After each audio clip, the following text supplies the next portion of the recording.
kuzaa huwezi kuniruka mimi. Anasema mnifuate mimi kama mimi ninamfuata nani? Kristo. Kwa hiyo nyayo za Paulo zote zilikuwa zinaangalia zisimpite Kristo. Kristo awe mbele yake, Paulo awe nyuma. Wewe Nchimbi uwe nyuma ya Paulo, na wewe usimpite. Kama huyu kweli anamfuata Kristo, na wewe usimpite.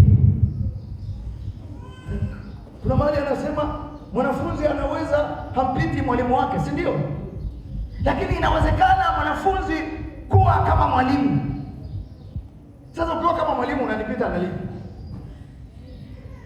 Sema amina. Unajua pale mahali nilikuwa napaelewa kitu cha ajabu kweli. Anasema mwanafunzi hawezi kumpita mwalimu, lakini Biblia ni nzuri. Lakini huyu mwanafunzi yawezekana na yeye akafikia pale pale mwalimu alipo. Sasa ukifikia kwa mwalimu alipo, basi tunakwenda wote sasa. Kwa hiyo bado hujanipita. Kwa hiyo hiki ndicho Paulo alichukua, anazungumza kwamba mnifuate mimi kama mimi ninavyofuata nani? Kristo. Mtu akitaka kunitumikia na nifuate mimi, maana mimi nilipo. Yesu ana uhakika kwamba mahali anapokuwepo ni mahali pazuri. Anasema maana mimi nilipo na wewe utakuwepo hapo. Kumbuka kuna maeneo anasema mimi nakwenda kuwaandalia makao na kisha nitarudi niwachukue, ili nilipo mimi na nyinyi muwepo. Ndio maana nataka kukuambia kwamba hebu jitahidi unapohubiri kuwa mnyenyekevu, unapofundisha kuwa mnyenyekevu, unapotumika kwenye eneo lolote, liwe la utoaji, liwe na nini. Shetani ametega mitego yake kila mahali. Ndio maana Yesu akafika, Yesu nampenda, Yesu nampenda. Akafika mahali akasema mtu akitaka kuingia mbinguni, afanane na mtoto kama huyu hapa. Unaona yule amelala, wala hajui kinachoendelea. Lakini waleteni walale huku kanisani. Sasa wewe na wewe useme nilale kama yule mtoto, utakuwa mjinga. Wewe ni mtu mzima. Na wala Mungu hamwangalii kwamba amelala, anaona yeye pale ni sawa yake. Mtu asipokubali ufalme wa Mungu kama mtoto, hata uingia kama. Alikuwa anamaanisha mtoto kama yule aliyelala. Sasa watu wa Mungu tumefika wakati mambo mengi tunataka tuonekane ni watu wazima kiakili. Bwana asifiwe. Mtu akitaka kunitumikia ndio msawa na anifuate. Na Biblia yake inasema mtu akinitumikia Baba atamheshimu. Sasa ukishaheshimiwa na marupurupu ya Baba utapewa. Nani hii Samia akakuheshimu kajulikana jina lake kule. Mimi nakuambia la Mwamposa lilijulikana kule kwake. Japo anavurunda lakini bado alipewa marupurupu yeye. Sema amen. Kwa hiyo using'ang'ane na kupata baraka za kimwili. Ng'ang'ana kwanza na Mungu kwamba namtumikia kwenye eneo hili ili huyu Mungu aniheshimu, na akiniheshimu kuna vitu vitatokea ndani mwangu. Hata kama nimeombewa sijaombewa, lazima vitatokea. Kwanza wewe unayeombea wewe ni nani? Tunaombea wachanga, lakini kama unafikia kiwango cha kufika mahali ukasema nimekuwa katika kimo cha Kristo, Yesu asifiwe. Utaniombea ili kazi ya Mungu iende mbele. Bwana Yesu asifiwe. Amen. Paulo anasema mtuombee ili milango ifunguke ya Injili. Sio niombee nipate chakula. Sasa wewe unakuja unasema mchungaji jana nimeombewa. Najua chakula shida. Sasa chakula shida tu. Sasa uko kwenye ukirosi ndio kutakuwa kasheshe huko. Maana shetani hana shida, alimwambia Yesu, ukisujudia hivi vya kimwili vyote nakupa. Yaani malaika upoteze vya kimungu, hivi vya kidunia, hivi vya kimwili vyote nakupa, lakini upoteze tu hivi vya kimungu. Yesu akamwambia toka zako, naandikwa msujudie mwanamke. Toka. Sababu vitu vyote sio vyako, ni vya Mungu. Haleluya. Kwa hiyo kutumika kuna malipo. Mimi nilipojua hilo, aisefu ni bado. Yaani iwe ni usiku ni mchana, ninapoambiwa tumika nitatumika, lakini nitumike nikiwa kwenye mpango wa Mungu. Na mimi nakuambia kwa sababu Mungu ananipenda, nikitoka nje yake tu anakuja usiku ananiambia umetoka. Rudi, huu mtihani umekushinda, urudie tena. Sasa mtu kama huyo mtu anayezungumzwa na Mungu, Mungu anakuambia mtihani umefaulu. Mtihani uko 99 bado umebakiza moja. Sasa shida ni kwamba ukishakosana na Mungu hata kusema na wewe, hata sema na wewe. Si unakumbuka habari ya Sauli? Alipomwacha Mungu, nani? Suleiman. Alipomwacha Mungu, nini kilichotokea? Anasema hakuisikia sauti ya Mungu. Kulikuwa kuna kifungo fulani kilikuwa ukikiangalia kinakutabiria, kinawekwa hapa. Kile kifungo kikagoma, hakitoi majibu yoyote juu ya Sulemani. Sulemani au Sauli? Kikagoma. Ndoto zikagoma. Sikiliza, kifungo kikagoma, ndoto zikagoma. Maana ndoto zote zinatoka kwa Mungu. Kwa nini? Kwa sababu hata hizo anazotumia shetani ni Mungu ameziweka. Hata hivi vitu mahindi yanayotengenezwa pombe, sio yeye aliyeyaweka, yaliwekwa kwa ajili ya ugali na uji, lakini amechukua kuyatengenezea pombe. Kwa hiyo viti na vyote vijazavyo ni mali ya nani? Ya Bwana. Mpe Yesu makofi. Ni mali ya Bwana, sio ya shetani. Ni kujua tu maeneo yako, kuvibadilisha tu. Ye shetani amekuja kuvibadilisha, lakini alikuta vitu vyote ni vya Mungu.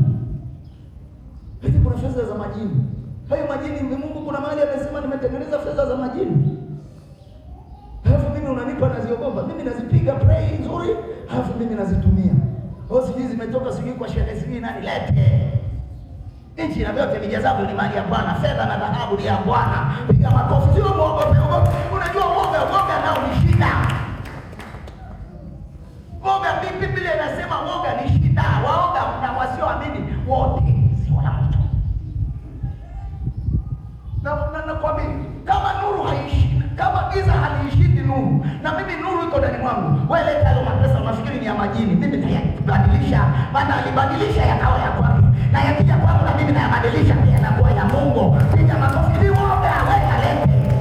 Wewe leta mfuko la dola, niambie zimetoka kwa majini, nakwambia lete hapa. Nazifungia siku 3 usizitumii kwanza. Halafu mwisho sasa naweka maduka, naweka makampuni, naweka kama supermarket. Halafu naandika Yehova Ire, Yehova Nishatai, Yehova Ilipo. Unaonaje hapo? Lakini unaambiwa hizi zimechoka kwa majini. Nitakuwa ni wakala wa shetani. Nitakuwa ni Freemason. Hapo unacho Freemason. Mungu hakuanza na Freemason.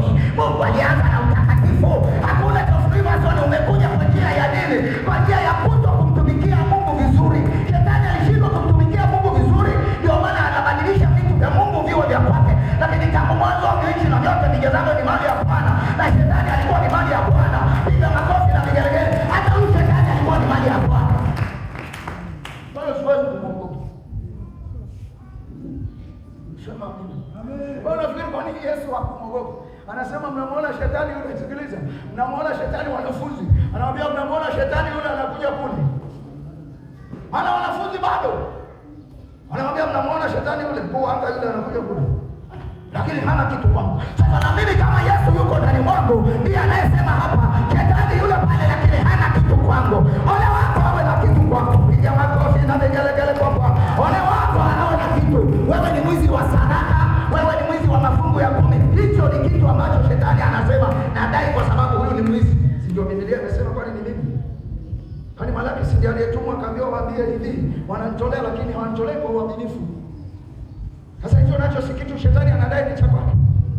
Lakini kama vitu vyote viko vizuri, mwambie shetani nisikilize, Yakobo. Biblia inasema katika kitabu cha Yakobo, mtiini Mungu, mpingeni shetani naye atafanya nini? Sasa wewe unakimbia, mbona wewe unakimbia?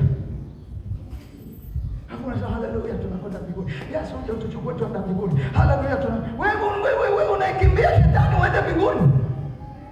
Moga. Unafikiri ilikuwa rahisi kugeuza hapa mahali pawe madhabahu ya shetani? Haleluya. Alisema najua unapokaa ni kwenye kiti cha enzi cha shetani, lakini umelikamata, umelitunza neno langu. Sema amina. Leo unakuja kuabudu Mungu akubariki sana na ulete na wengine hapa. Lakini ukujua tulitoana na Mungu wapi na tulitoana na shetani wapi? Shetani alikuwa anang'ang'ania ile eneo. Kwani si kweli? Kwani nilipokuja niliwakuta mkiwa na Mungu au na shetani? Hatuseme ukweli.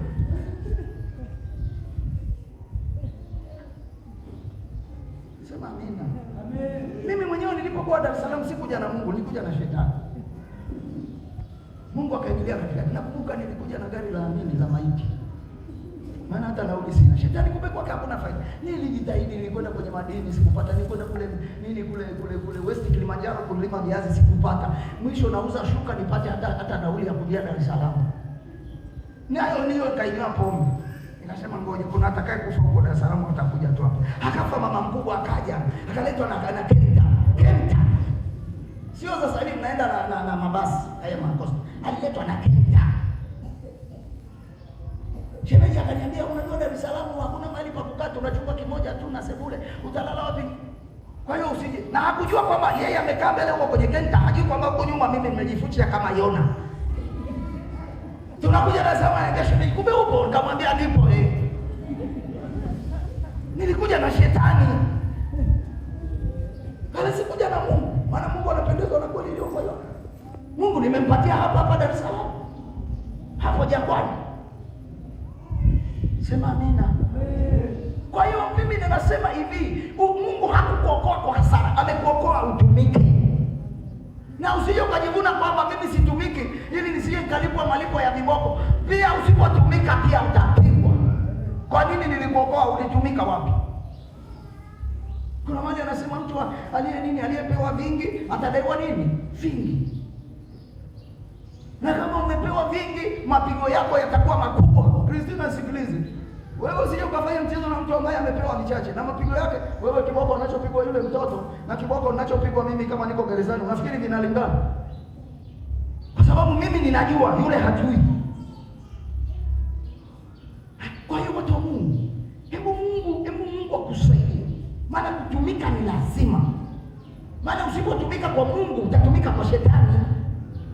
Na tutakuwa na wewe hapa. Kwani Yuda si alikuwa mwanafunzi wa Yesu?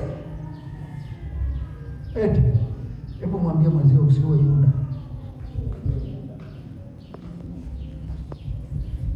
Kwa sababu hakuna mtu angetimiza kusudi la shetani ndani ya pale ili Yesu asalitiwe. Isipokuwa Yuda ameonekana yeye ndiye anayeweza akatimiza hilo kusudi. Maana moyo wake alijua na akasema nimechagua mmoja wapo shetani. Wakaulizana wanafunzi, hivi huyo shetani atakuwa ni nani? Hivi leo ukasema kuna mmoja hapa ni shetani, kila mmoja utasikia mchunga. Unaanza kujiuliza, baada mahali nilikosea au ni mimi Mungu amenionyesha mchungaji ameniona nini? Niseme upande huu kuna mmoja ni shetani. Au hapa kuna mmoja ni shetani. Mimi nakwambia hata ibada, hata mahubiri utayasikiliza. Utaanza kuwaza.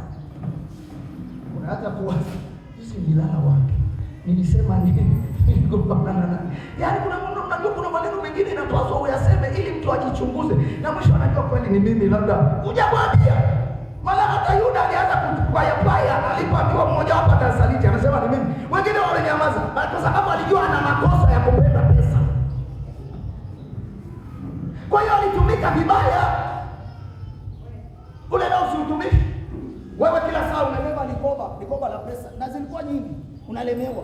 Ni utumishi ule. Ule nao ni utumishi. Lakini hebu niambie malipo yake. Ndio maana nakuambia acha kutumika vibaya. Tumika vizuri ili Mungu akuheshimu. Amen. Ngoja kuonyeshe malizi. Maana leo tunafika. Ngoja kuonyeshe. Na ukitumika vibaya. Yaani ni afadhali, Biblia inasema heri usingemjua Mungu na ukaacha ile njia ya Mungu. Anasema yule pepo tuliyemtoa mara ya kwanza. Maana wewe hukuanza na Mungu, wewe ulianza na pepo.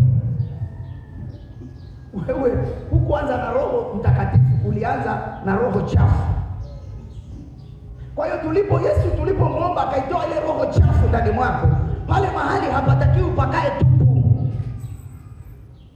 Kwa hiyo yule roho chafu uliyemtoa, aisayo maandiko mazuri, anakwenda kule anakaa, anakuja kuangalia hivi hapa nilipotoka pana nafasi bado ipo au imekava. Ndio maana tunatakiwa tumtoe roho chafu, tumlete roho mwema, roho wa Kristo ndani mwako. Tunang'oa pando baya, tunapanda pando jema. Lakini kama huyo pepo tumemtoa na huku simama katika utimilifu wa Mungu, yule pepo Biblia inasema anakuja tena anachungulia. Akiona pale mahali alipotoka hapajakavwa, anakwenda anawaita wengine 7. Anasema Biblia inasema ni wabaya zaidi. Usifikiri kwa nini wengine hawaji ibadani. Wameletewa pepo 7 walio wabaya zaidi. Na ndio maana sasa wamewazingira, yaani hata hana hamu ya ibada. Pepo 7. Hebu sema 7. 7 maana yake ni utumilifu wa Mungu. Yule pepo anawaambia jamani, pale mahali pako wazi, nisaidieni. Anasema yule pepo alikuwa ni mbaya ndani mwako, alikuwa ni mwongo, alikuwa ni mzizi, alikuwa ni mtu fulani, lakini anawaleta wengine walio wabaya zaidi kuliko yeye. Sasa wakiingia ndani ya huyo mtu, Biblia inasema anakuwa mbaya kupita. Alafu wewe unakaa naye, wewe utaweza na wewe kiroho chako kidogo, si utapinduliwa na mapepo 7. Anasema ni mabausa, wakikaa ndani ya mtu wanamkamata mtu haelewi chochote habari ya Mungu. Kama kina Mazinge. Nani anafahamu Mazinge? Yule alikuwa mlokole yule. Sasa wakaletewa pepo 7 walio wabaya. Leo ni Yesu sio. Yesu ni Mungu, si ni mwanadamu. Yesu anapaswa ajue kuokolewa na Mungu. Sijui nini na nini. Muhammad ndiye njia. Kama pepo yamejaa, anasema uongo, kila kitu ni uongo. Maana pepo 7 wameingia ndani mwake, walio wabaya kupita wale aliokuwa nao mara ya kwanza.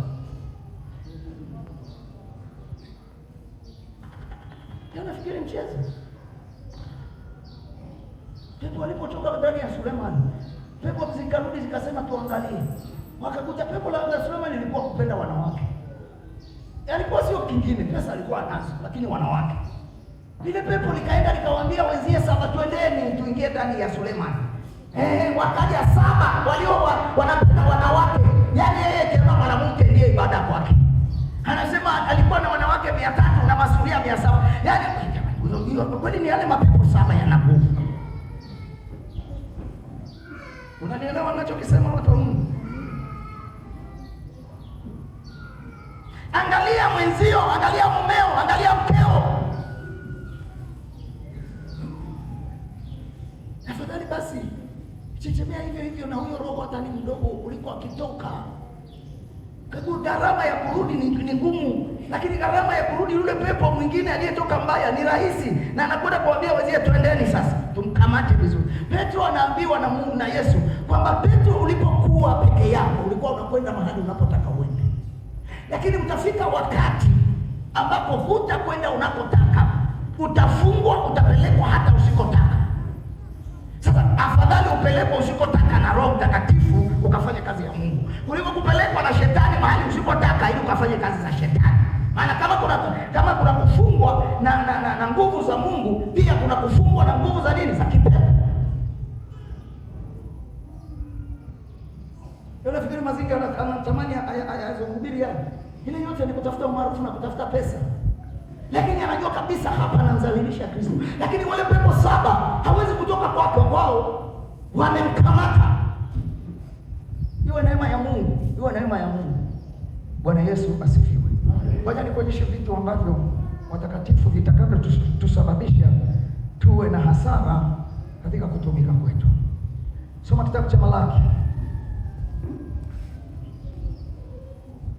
Wala usianze kwenye zaka. Mimi mtu aliyeokoka eti anafundishwa kutoa zaka, yaani wewe ni ushamba na ni ujinga. Yaani wewe unajua hujaokoka kabisa. Eti umeokoka kweli, una miaka 2 mitatu unafundishwa, unahimizwa eti kutoa zaka. Aisee, huo ndio ushetani wa ushetani. Sikufichi, ushetani wa ushetani. Maana Mungu anaangalia neno lake. Mwambie mwenzio Mungu anaangalia neno lake. Eti nikuita ofisini nikwambie utoi zaka, na mimi sikuiti. Ili kama kweli una roho wa Mungu aseme nao, sikuiti. Inatakiwa wokovu ni kujitambua. Wokovu si kutumia akili zako. Na mitandao sasa hivi inahubiri chochote, hata majenti wa shetani wanaenda kwenye mitandao. Sasa wewe usiyetaka neno la Mungu unaenda kwenye mitandao kutafiti mahali pa uongo, maana shetani yuko huko. Kwani shetani si anatumia Biblia hiyo? Si aliitumia hiyo wakati shetani na Yesu amepelekwa kujaribiwa na roho kule jangwani? Unafikiri alitoka nje ya Biblia? Nisaidie kusema amen. Soma Malaki 3. Malaki 3. Anza mstari wa 7. Malaki 3 mstari wa kwanza wa kufuata 7. Tokea siku za baba zenu mmegeuka upande, mkayaacha maagizo yangu, wala hamkuyashika. Nirudieni mimi, nami nitawarudia ninyi, asema Bwana wa majeshi. Lakini ninyi mwasema, turudi kwa namna gani? Sikiliza wanavyojibishana na Mungu hawa watu walioharibika akili. Ndio maana mtu mmoja eti anajiuliza, nitoe fungu la 10 la nini? Mchungaji hali wewe unafikiri kwamba wewe mchungaji ndiye anayekula? Kwa sababu sasa chochote unachotoa hakifiki kwa Mungu, kinaishia kwa wanadamu. Maana Mungu anatenda kazi na watu wake. Mimi nisiwafiche, kwani nakuficha nini? Hakuna Mungu hana hela na visenti vyako, hana hela na visenti vyangu. Lakini anakataka, aliwaambia Wayahudi wa Israeli, nipeni zaka zangu niwalipe makuhani wangu. Hivi wewe usipotoa mchango wako TRA, unabali wanajeshi akina Matthew, akina nani, akina nini Msuya, akina walimu kama akina Kwili, wanalipwa na nani? Wanalipwa na kodi zetu. Ndio maana Samia Suluhu ana mpango wa kusimamia TRA, lazima wachukue kodi ili awalipe wanajeshi wake, awalipe walimu wake, awalipe nini, awalipe madaktari wake. Mungu nisaidie kusema amina. Amen. Wewe ndio unadanganya hapa, hakuna kudanganya. Ni kweli, usimame kwenye kweli utafanikiwa, usisimame kwenye kweli sawa.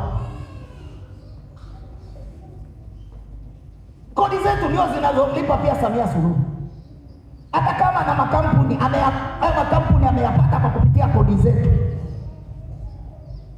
Ni afadhali Mungu yeye anasema, anamwambia nani? Anamwambia Daudi, anamwambia mimi sihitaji kitu chochote, maana wanyama wa porini wote ni wa kwangu. Nikitaka kuchukua mnyama yoyote, hakuna anayeniuliza, hakuna anayenikalia kikao. Wewe nenda kachukue sijui nini, sijui nyumbu, sijui nini kule. Wizara ya misitu watakayokubana. Hii wizara ya misitu hii ya Samia Suluhu. Umemchukua huyu wa nani? Kwa kumbe ndio ule mnyama ni wa Mungu.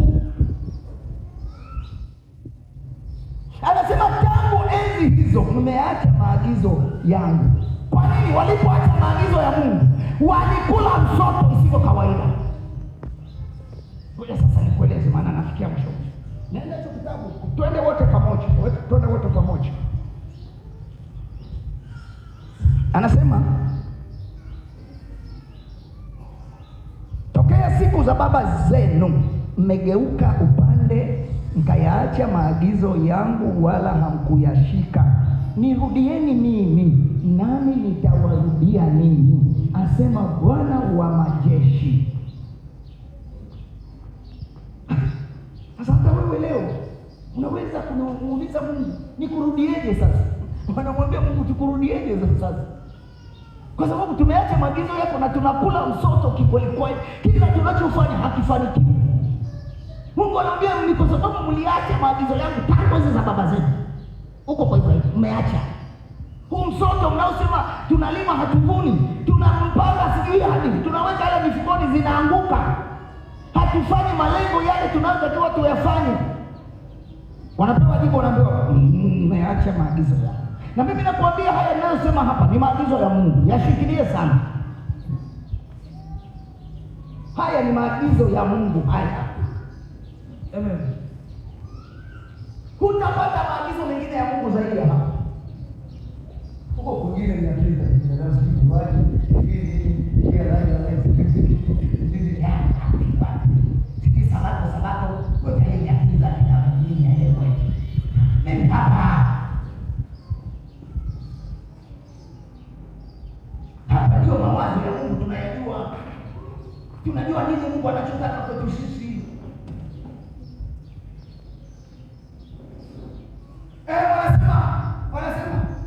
Wanasema turudie vipi? Anasema lakini ninyi mwasema, Mungu anauliza, turudi kwa namna gani? Mungu anawapa maelekezo. Hebu mwambie Mungu anawapa maelekezo. Mwambie Mungu anatupa maelekezo. Mungu ni mzuri.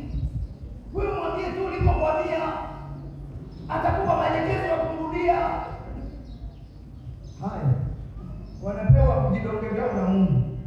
Haya, mstari wa 8 wanaambiwaje na Mungu? Mstari wa 8, je, mwanadamu atamwibia Mungu? Wanauliza. Yaani mwanadamu ambaye anajua siri zote. Mgeukie mwenzio mwambie unachokiiba Mungu anajua, sio mwangu. Mimi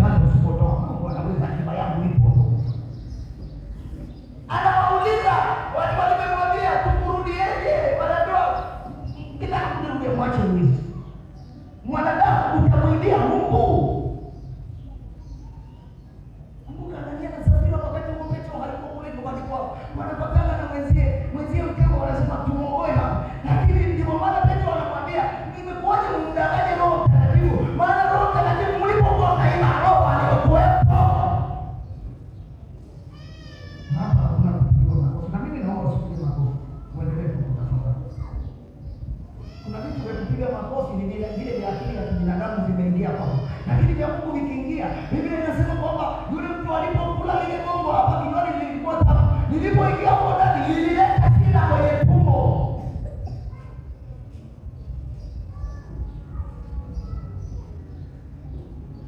Sema amina. Ingetakiwa mshahara wako ujenge nyumba nzuri, uwe na gari nzuri, lakini kwa sababu unamlilia Mungu unaingia sijui eti kwa kitu fulani. Kwanza upate baraka za kiroho. Paulo anasema mimi nimepata nini? Baraka kubwa tunazohitaji za rohoni. Hizi za vitu hata kama unashikana nayo. Wewe ukiwa vizuri na Mungu, pesa haikuitafuti na kutafuta wewe. Jambo kazi utafanya maana siku za kazi. Lakini pesa inakutafutia. Ukiwa mwaminifu pesa inakutafuta. Gari inapeperuka inaangalia nitoe wapi inasema ngoja nitoe kwa ana. Yaani inatakiwa inafika kwako inasimama hivi inachukulia inapeperusha inajua hapo hapafanya. Mtu mmoja huko Tanzania akaniambia nina hela zako nyingi kweli. Nafanya mambo nimelipa kibarua gani? Fanya pamoja. Na tulikuwa wachungaji wengi kwenye hilo tunaita dini ya kiroho. Ikapeperusha yote ikaniangukia mimi. Wazao wakanirudia sasa. Wewe si nini? Sikuwa kile nigereka wapi hata shilingi. Si tulikuwa wote mstari mmoja. Kwa nini zipeperuke kweli? Tena nyinyi mnaomba si wapi? Afadhali nipeleke kwa wajane na yatima na maskini wote. Yesu asifiwe. Amen. Jamani, si ndio Biblia yako si hiyo, si usome? Mbona unaifunga wakati tunaenda na Biblia? Wanasema hivi, tukurudie kwa namna gani? Anasema acheni kuniibia. Mnaniibia. Mwache kuniibia kwanza. La kwanza kosa mnaniibia. Kosa lingine. Lakini ninyi mnaniibia mimi. Lakini ninyi mwasema tumekuibia kwa namna gani? Haya, fungua Biblia yako angalia. Wanamwambia Mungu tumekuibia kwa namna gani? Na wakati wanajua kwamba wanachotoa si kitimilifu kwa Mungu. Mimi nakwambia hapo ukipiga makofi wewe ni jasiri. Yaani nakuhakikishia hata kama ungetakiwa ulete hela kwangu kwa sasa hivi ulete. Maana shetani anakuambia hapa usipige makofi wala usipige kigelegele.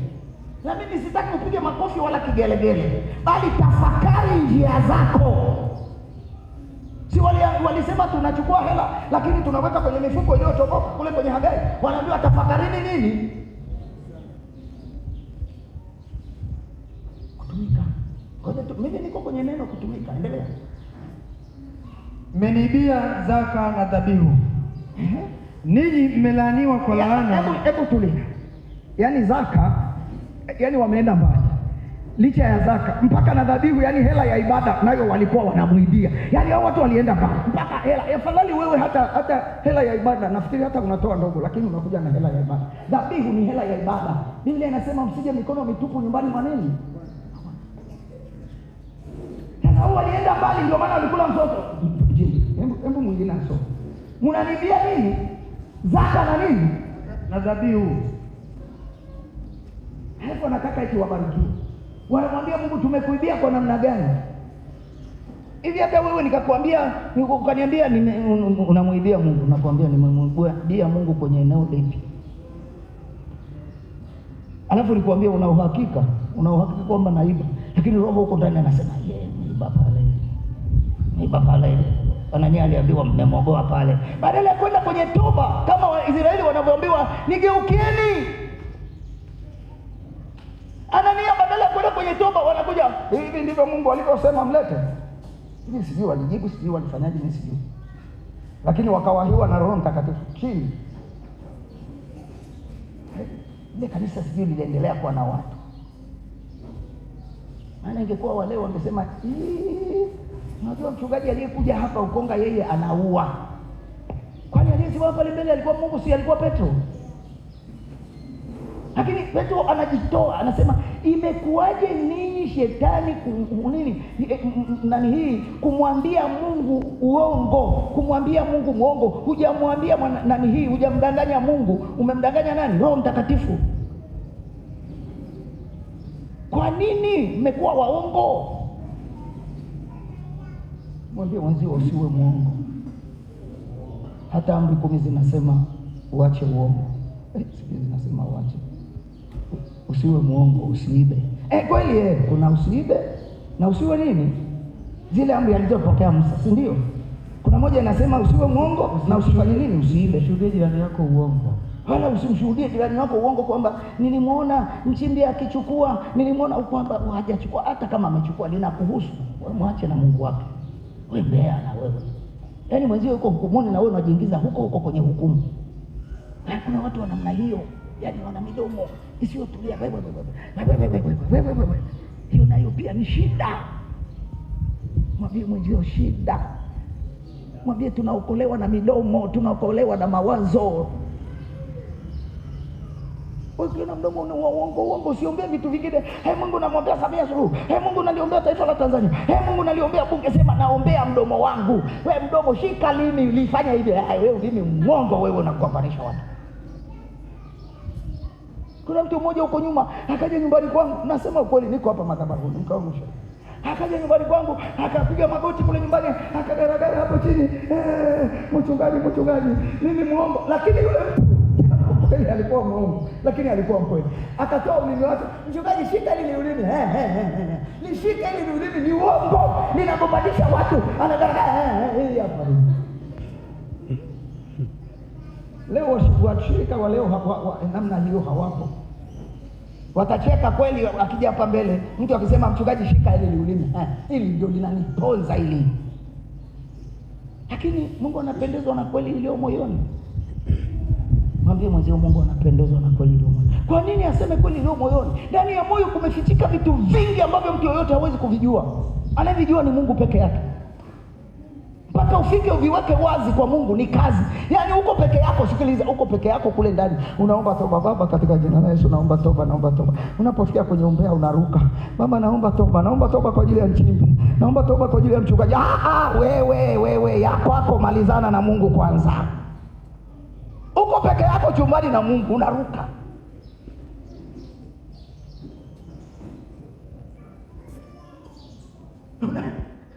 Unaruka vibuzi. Namwombea Ibrahim, namwombea wewe, ya kwako kwanza ni wewe. Waisraeli walikuwa na tatizo la kumwindia Mungu zaka na dhabihu. Hiyo ilikuwa tatizo kubwa kati ya wao na Mungu. Wakatumika, wakawa basi walikula msoto. Sikiliza, endelea kusoma, nikuonyeshe kitu. Ninyi mmelaniwa kwa laana, maana mnaniibia mimi, naam taifa hili lote. Tulia. Nimekuambia kutumika kwa hasara na kutumika kwa nini? Kwa faida. Unapotumika kwa hasara unatembea kwenye laana. Hicho kitabu ndicho nilichokuwa Mungu amenipa ufunuo sana. Anasema ninyi mmelaniwa pamoja na taifa lote, pamoja na wote ambao wanaoniibia, wote mmelaniwa. Sasa Mungu akishatamka hivi, jamani, mimi nitakuombea. Unajua wengine mnakuja hapa mbele, mchungaji tuombee. Hebu mwambie Mungu kwanza, mpatane na Mungu ndio uje hapa mbele, mimi nisindikize tu. Unajua chizi ukifungua minyororo, akifika hapo nje akikuta minyororo mingine anajifunga. Maana ni chizi. Sasa wewe hujapatana huko uliko, wewe mwenyewe unajijua ni mwizi. Baada ya kumwambia Mungu mimi mwizi, unakuja mchungaji, hebu niombee. Nikuombee nini? Hebu Mungu akuonyeshe uniombee nini ndani mwangu. Hapana, sema. Eti mimi ni Mungu anionyeshe nikuombee nini? Hamna, sema. Daudi alisema Mungu mimi unirehemu sawa sawa na fadhili zako. Kiasi cha wingi wa nini? Kwa rehema zako. Mimi nimekutenda dhambi. Anasema usiwahukumu hawa. Ni hukumu mimi. Maana mimi ndiye niliyefanya hilo kosa. Yona si kosa lake lilisababisha biashara za watu ziharibike. Bwana asifiwe. Wewe unakuja unanisukumia zigo, alafu usipopona na usipogeuka unasema ni kanisa lina upako ni wewe mwenyewe. Kwani wewe usipokoka, wewe si una mafuta? Hadi mchungaji ana upako, wewe uko wapi? Unataka kuambia uongo ni kugombana na Mungu.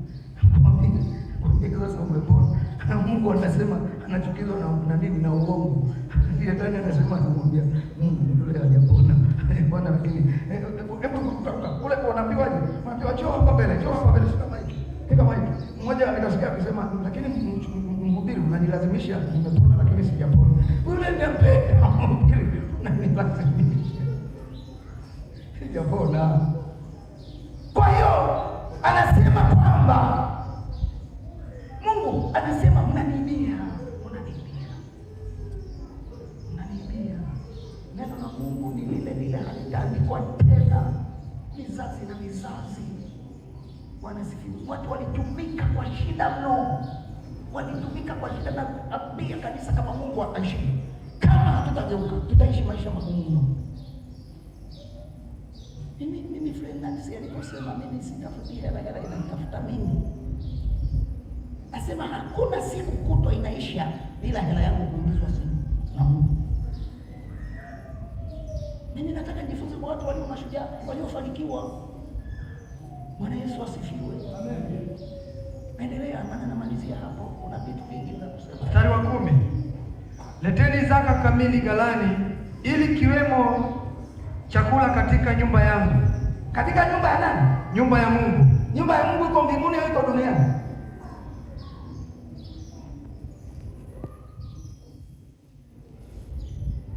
Nijibuni mwalimu. Una uhakika? Una uhakika?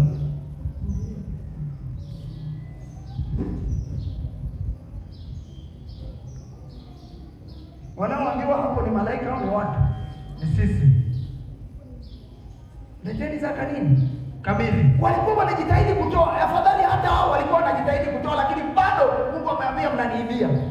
Unajua, ngoja nikueleze. Hii kalamu sio yangu. Sawa na nini? Au lete simu, kalamu hata mtu anaweza kukuta chini. Hii simu sio yangu. Hebu jifanye unasinzia.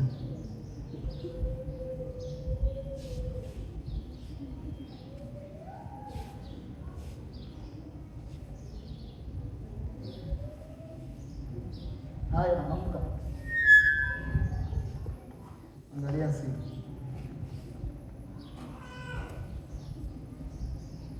Nifanye unaenda kituo cha polisi kwamba nina mashaka na hawa watu, na mashaka na nani, Ezekieli na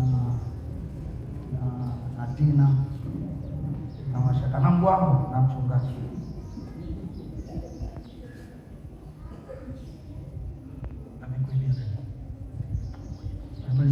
Ninahisi watu fulani.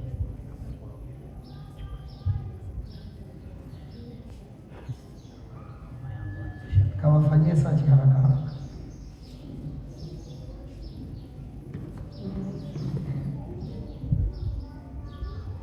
Fungua password.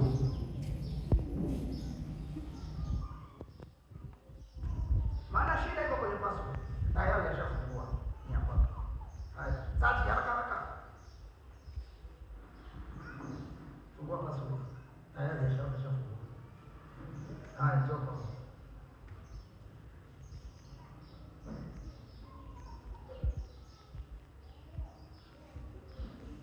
Wewe muulize password yako ni fungua password.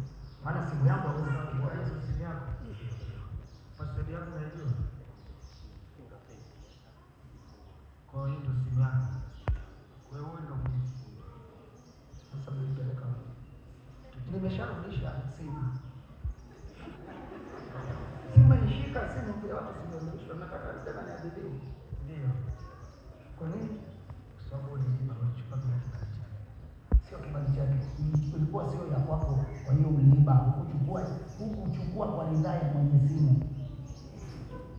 Ulikuta amelala usingizi, ukachukua simu yake. Kwa hiyo pingu za uchumi hauendi, pingu za maombi haiendi, maombi hayaendi, kila unachofanya hakifanikiwi, maana wewe umeshapigwa pingu. Kuiba maana yake ni kuchukua kitu kisicho chako. Maana zaka sio yako. Ndio maana vingine vyote hasemi nini, zaka sio yako. Ukila ile umeiba kitu cha nani? Wewe wenyewe walipigwa akili, mwanadamu ana akili kweli, wakaona hapa tunaibiwa bana.